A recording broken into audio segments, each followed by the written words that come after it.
All right, YouTube, how you doing? Welcome back to the channel. It is Wednesday, January 17th. We got a big NBA slate to dive into in today's video. Like we always do, we're going to go through each and every one of these games. I'm going to give you my lean on the spread. I'll give you my lean on the total. We'll talk about any player props that we like in the game as well. But as always, all of my final plays, so I'm actually rolling with myself. If you do want to fade me, those plays are going to be in the pinned comment, so make sure to keep an eye on that. Last night we go 3-2. Our two losses being player props of Devin Booker under 7.5 assists. I'm salty about that one. He literally had, I think it was like 3 assists going into the fourth quarter, and he finished with double-digit assists. So the dude just went off assist-wise in the fourth quarter there. And then James Harden, over 24.5 points plus assists. We loved this play last night. Finishes with 16 points, 8 assists. On the hook at 24, but nonetheless a 3-2 night. I'm not going to cry over that, but again, it was like that close to being a great night. It was a okay night, but nonetheless, more green than red, at least on the screen. But speaking of red, the ride of the day coming in from Johnny Blasphemy, and oh man, the way that Shai Gilgeous-Alexander played, I guess, was blasphemy, because he had Shai and Embiid to go for 30 each. We actually got this on DraftKings at like plus 160. I loved this ride of the day. Shai finishes with 19. Embiid has an amazing night. Shai finishes with 19. So that's a loss there, guys. If you want a chance to be the ride of the day and get a shout out in the next video, all you got to use is that hashtag ride of the day in the comments. Give me an absolute banger of a pick. I'm jumping on board with one person's pick, giving you a shout out in the next video. And if you continue to win, we continue to ride with your picks. And I'm seeing a lot of good plays in the comments. If you've been commenting ride of the day and think that I'm not seeing it, wrong. I'm seeing all of these. I'm noticing who's getting hot and who's going to be ready when their number is called. I'm also shouting out the ride of the day over on my X/Twitter, so make sure to go follow me there at EvGuyBoston. But yeah, let's go ahead and jump into today's slate. Like I said, decent sized slate, and it's a big slate, but not my like favorite slate of the year, so we'll see what we come up with here. But we're started off with the Pistons taking on the Timberwolves. Pistons at home getting 11.5 points. Timberwolves on the road here. I will say that, you know, this is a game in which the Timberwolves should crush the Pistons. I don't think it makes its way into our final plays just because 11.5 is a big number, but I'm not gonna, you know, we're done with the betting the Pistons and the money line and whatnot. That was actually a profitable thing, but we got out while we were ahead. You can't trust this Pistons team, so I'll lean towards Minnesota here. Anthony Edwards is on the injury report. He's questionable, so if he doesn't play, this is definitely not something that makes its way into the final plays, but I'm kind of tipping my hand right now anyways, right? Like, I don't think Timberwolves minus the points makes its way into the final plays anyways. Now, in terms of a total, 224, I do think it's a little bit too low, if I'm being completely honest. Now, I know that this is a good defensive team on the Timberwolves side of things, and the Pistons may only be able to bring you, you know, not even maybe 100 points, right? But I do think that the Timberwolves offense should be able to put up buckets against this Detroit defense. This Detroit defense is nothing crazy. In fact, in 3 of their last 5 games here, they allowed 130 plus to the opposing teams. The only teams they didn't allow 130 plus to were Houston, slow basketball team, and Washington, bad basketball team. You know what I mean? So it's like, okay, I think that if they play a good basketball team, they can let up plenty of points, which they did, you know, against Houston one time before. So it's even capable for a team like Houston that doesn't play with the most amount of pace to drop a bunch of points. I think Minnesota can carry a lot of the weight here. In terms of player props, honestly, nothing jumps out much on the page here. That Anthony Edwards injury news seems like it's kind of bottlenecking Minnesota player props out here. He's actually the only one that has props, at least on the screen I'm looking at, which is a little interesting because he's the one that's injured. Now, Jalen Duren would be someone to look at if the matchup wasn't so non-favorable, because I do think that this dude has been sort of undervalued even since Cade Cunningham goes out, but even before that. Like, his points plus rebounds line, he's hit it in 9 of his last 10. He's hit it in 68% of games this season, but last time he played Minnesota, he had 3 points, and that was it. Only in 14 minutes last season, but nonetheless, it is a tough matchup for him. All right, next up, we got Atlanta taking on Orlando. This is a weird one to me. I'm still like so unsure how to read this Magic team without Franz Wagner. I think when they played the Knicks a couple nights back, right, I was like, oh, all over the Knicks. Like, the Knicks should win. Well, the Magic win outright, you know, and then, but before that, they lose a couple games kind of messily. Like, I'm really unsure how to read this team without one of their offensive pieces. So I am going to lean towards Atlanta. I don't totally love it, but I just think Atlanta you know, the way that they've been playing has been kind of hit or miss as well. But when they played Orlando last, I think they were in Orlando. They lost by 8. They were favorites. This is a revenge spot for them. They have their best offensive player in Trae Young, DeJounte Murray, like they're healthy for the most part, aside from DeAndre Hunter, but it's got a chance to be a final play. I'm not trying to say it's like I don't love it and it's just kind of like a shot in the dark. I do think that Atlanta wins this game, but do I love that, you know, they have to win by 4? Not necessarily, but give me the Hawks here minus the points. In terms of the total, 232, I actually think that this one paces under. We saw these two teams, again, play earlier in the year. That was only, like a week and a half ago, too. They've played a couple times, and we saw a 239 game, and then we saw in this game went to overtime, a 227 game. So I do think Orlando figured Atlanta out a little bit there and allowed them to, you know, kind of stop the pace of play that Atlanta plays with. And Orlando, like I said, they're missing one of their best offensive pieces in Franz Wagner. So there goes that edge that they might have, you know, entirely to score a bunch of points against this bad Atlanta defense. I think this one finishes maybe in the high 220s, but below 232. Now that's one I could probably guarantee you doesn't make its way into the final plays, just because it's like silly to take an under that Atlanta is playing in, right? So we'll see. Keep an eye on the pinned comment. Player props here.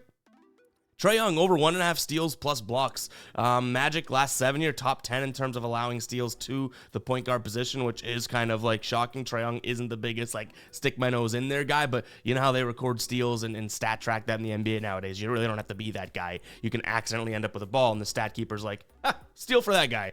He's hit this in 9 straight games. He's hit it in 57% of games this season. He's hit it in terms of his last 20, 65%. Like this is a Trae Young that's getting, it's weird. In his last 5 games, he has 4 blocks. Like, I don't get how, but, you know, the trend's speaking for itself here, and Orlando allows plenty of steals, so, yeah, I don't mind looking at Trae Young here over 1.5 steals plus blocks. I also don't mind looking at his, like, over 1.5 steals for plus 120, but again, these are both kind of flyers in a sense when you think about it. Like, Trae Young, this isn't his, like, he's not a guy that goes and steals or block shots, but we're just looking at the trends, and we're over on Outlier for this one, and it's popping to the top of the list, so something we'll consider for today. All right, guys, Sleeper has a free square for everybody here. They have knocked down Kyrie Irving's line to 0.5 points. So not for everybody, new users. So if you haven't signed up for Sleeper yet, make sure to go check it out. That link is in the pinned comment. You get 2 things. You get your deposit match, which is awesome, right? You know, you throw in $20, they'll give you 40 to play with. You throw in $100, they'll give you 200 to play with. I think their $500 match is still going, which is absolutely absurd. So go check it out, guys. Deposit into Sleeper. You get your deposit match, but you're also getting this Kyrie Irving free square for tonight. Kyrie Irving's been on a tear. I think he scores 1 bucket tonight, at least 1 foul shot, and hits this. So go check out Sleeper. If you don't know what it is a DFS Pick'em app, and you can combine 2 to 8 players into a slip. The more you get right, the more you get paid out. It is really cool because they don't follow the fixed payout structure like all the other Pick'em apps out there. Each and every player that you throw into your slip has its own unique multiplier. So this Kyrie Irving has his normal multiplier of 26.5, but it's down to 0.5. So it's a really cool thing that they do over there. Go check it out, guys. If it's legal in your state and you're not on Sleeper, you are missing out. That link is in the pinned comment. All right, back to these games here. We got the Celtics taking on the Spurs. Now, last time the Celtics had this big spread, right? Or I guess I should say the time before last when they played the Rockets, they were 15-point favorites, and I was like, I don't know if I could trust it, right? That's a lot of points. They win 145 to 113. The Spurs are worse than the Rockets. The Celtics are at home.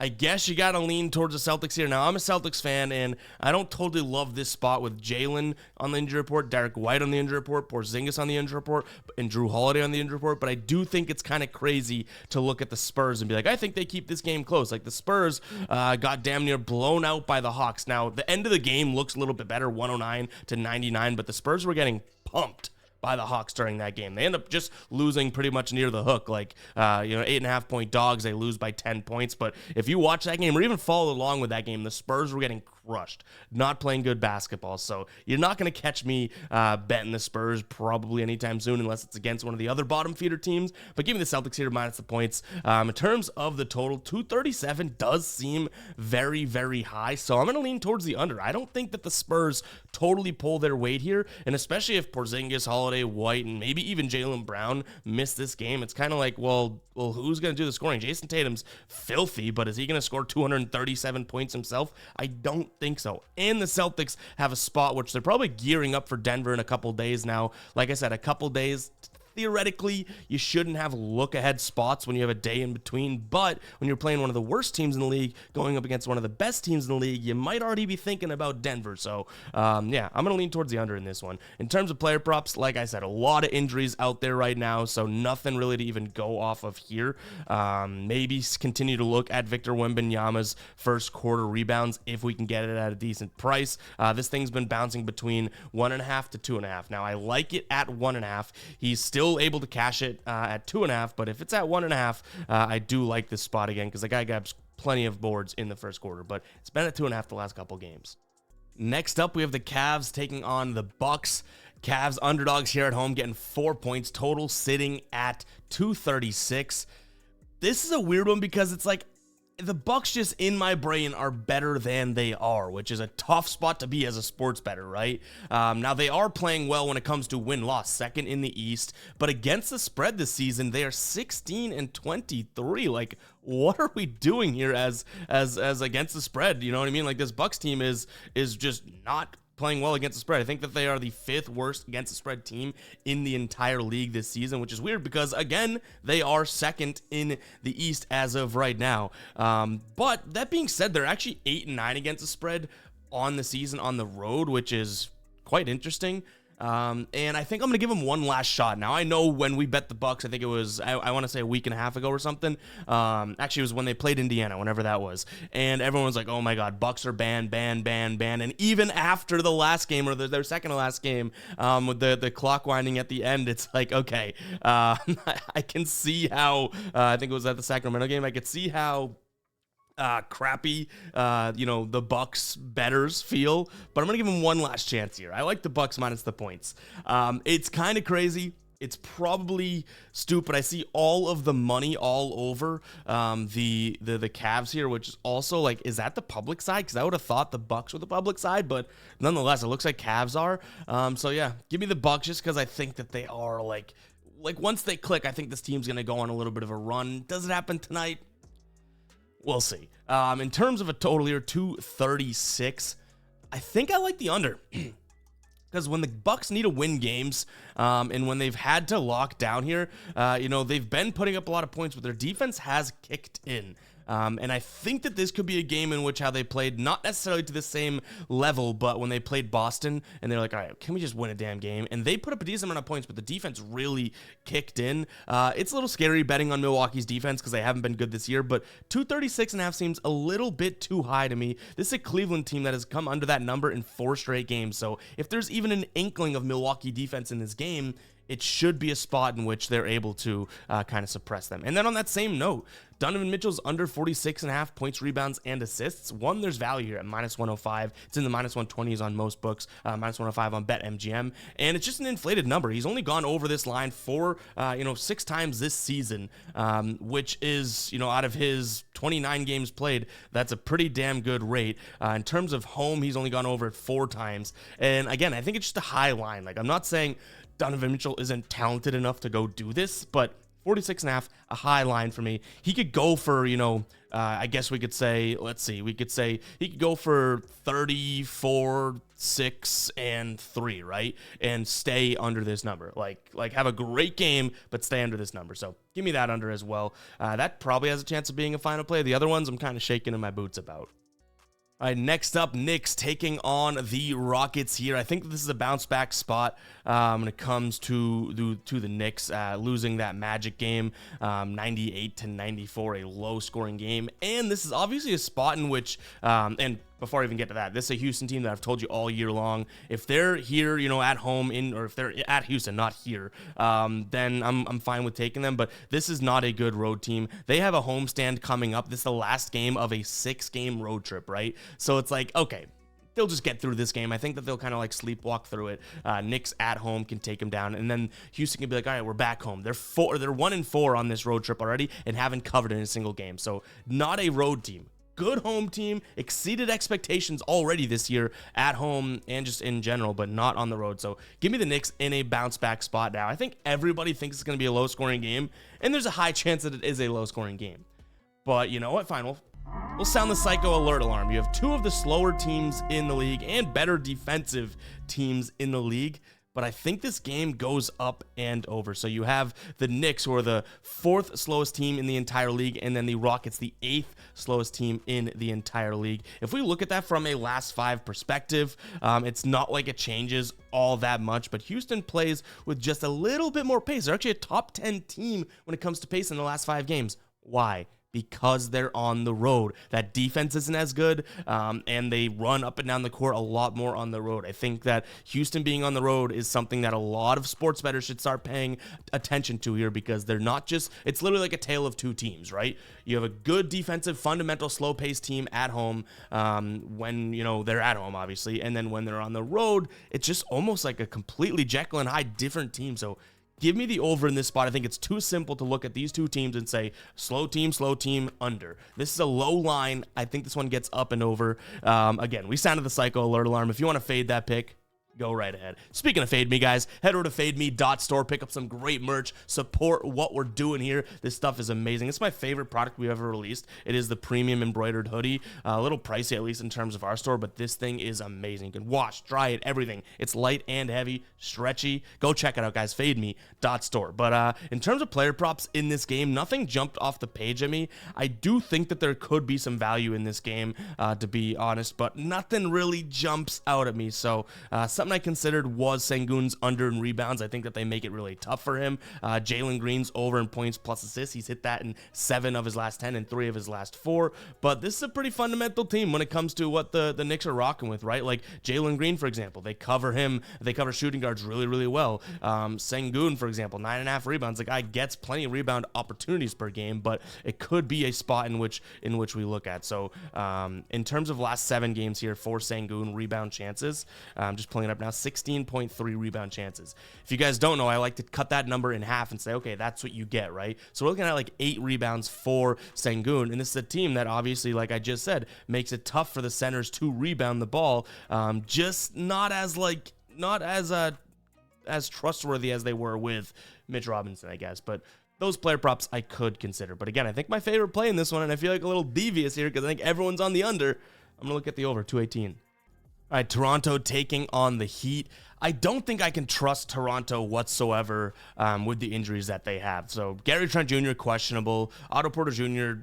out. That doesn't really matter. But Jakob Poeltl being the big injury here, I don't know if people realize how important he was to this Toronto team. Since he's been out, they haven't won a game, and, you know, I do think that they lack that inside presence here, so I'm going to lean towards Miami in this spot. They're actually playing better basketball, but the competition hasn't really been there, but they've won 6 of their last 10 games here, and a player prop I like in this spot is Bam Adebayo. With that lack of Poeltl, I don't mind Bam, his over 39.5 points, rebounds, and assists. Now, it's a high number. I understand that. I could consider his points plus rebounds. I think that could be a good look as well. But I think I'm going to lean towards PRA as of right now in terms of what we're getting just from him. So I think that without that sort of size down there, I think Bam, being an undersized center, can kind of have his way. In terms of total, 226.5. There's a reason why I skipped over it kind of originally. It's not something that I have a strong feeling on here, but based on how Miami's been playing, low-scoring game, I think I'm going to lean towards the under. The problem here is that Toronto has been letting up tons of points. So does Miami have an uptick of offense? Hopefully not. Hopefully they do keep it kind of slow and slow the pace down overall. 3rd slowest team when it comes to the last 5 games pace of play. So yeah, I like that spot for them. But again, Toronto, top 10 team in terms of pace. They've sped it up without the big man down low. But give me the under. Pelicans taking on Charlotte here. I think that the Pelicans win this game. Do I comfortably lay 11.5 points? I don't think so. This is a Charlotte team that is just kind of in the part of my French, in the shitter. Like, they're just not a good team here. Whereas New Orleans was playing really good basketball, and then they kind of went like win, loss, kind of on the, roller coaster here. But they're playing Dallas, who weirdly enough has played okay without Kyrie. And then one of those losses was to Denver. So it's like you can justify the losses that they've had. Last time they played Charlotte was back in mid-December here, and they won 112-107. So that's why I liked the idea of Pelicans winning this game, but not necessarily covering. Now, a total sitting here at 228.5. We got burned by taking the Pelicans under against Dallas the other day, but I do think this Pelicans team and their defense should be able to suppress this Charlotte team, who you think of as a fast-paced team, right? Well, the Pelicans here, obviously bottom 10 team in terms of pace, no matter how you want to cut it up, season long, last 5, whatever, right? But last 5 we're looking at here, they are the 7th slowest team. Charlotte, the 5th slowest team in the last 5. So I think that this under looks like a good spot. Obviously, the books agree with that number being at 228.5. It's not all that high, but I'll still lean towards the under here. In terms of player props, nothing jumps off the page of me. Maybe just looking at some LaMelo Ball props, because I do think that he's come back and looked fairly good, and we're only going to get his line. His PRA line right now is 35. I don't think we're going to really have that line for long if he keeps playing well. So in his last 10 games, he's hit it in 9. He's hit it in his 2 games back against decent defense in Miami, and then San Antonio, in which he was on a minutes restriction, right? So it's like, okay, well, maybe he does go out there and do his thing again, but can you really bet on anyone on the Hornets? So inconsistent. Lakers taking on the Mavs here, and I'll say this right away. If Luka's playing, I like the Mavs. If he's not playing, it's probably a don't touch game for me. This is a Mavs team that actually has looked okay without Luka. Just okay, but, okay nonetheless. And Kyrie's been doing his thing. And just in a head-to-head standpoint, the Mavs have won 8 of their last 10 against this Lakers team, and they've covered in 8 of those 10 games, pushing once, losing against the spread once. So this is a Mavs team that has just, not to say dominated, but beat this Lakers team and had their number. And I guess you could say, too, this year, 2-0 against the spread against this Lakers team as well. So, yeah, if Luka plays, I think I'm all over this. I don't know how much that'll affect the line, but getting 3.5 points here for a team that you can make the arguments playing better basketball, sign me up for that. In terms of a total, 243, it seems a little high. I want to take the under, but I'm going to not touch it, because when we've been looking at some of these unders for the Mavericks, screw it. I'm going to lean towards the under. I was going to say, when we've been taking these unders or looking at these unders, the Mavs have been blown out of the water, but I do think that they have more of a serious game today against this Lakers team. Like, this is not a game you want to lose. I know we're still in the not early, but, mid parts of the NBA season, but Dallas sitting in the 5th spot, Lakers in the 10th. You don't really want to drop that game, because this is a winnable game, and you're getting points here. So I think Dallas plays their normal basketball and tries to score points. In terms of a player prop here that I don't necessarily mind, LeBron James under 41.5 points plus assists. The dude's hit this only twice in his last 10 games here. He's hit the under hit the over twice. He's hit the under in 58% of games this season. My one concern, his last 5 games against the Mavs, he's done okay, all right? He's hit in 4 of his last 5, but it just seems like a super high number for me to go with here in terms of leaning towards the over. So I like his under, but again, can you ever confidently bet a LeBron under?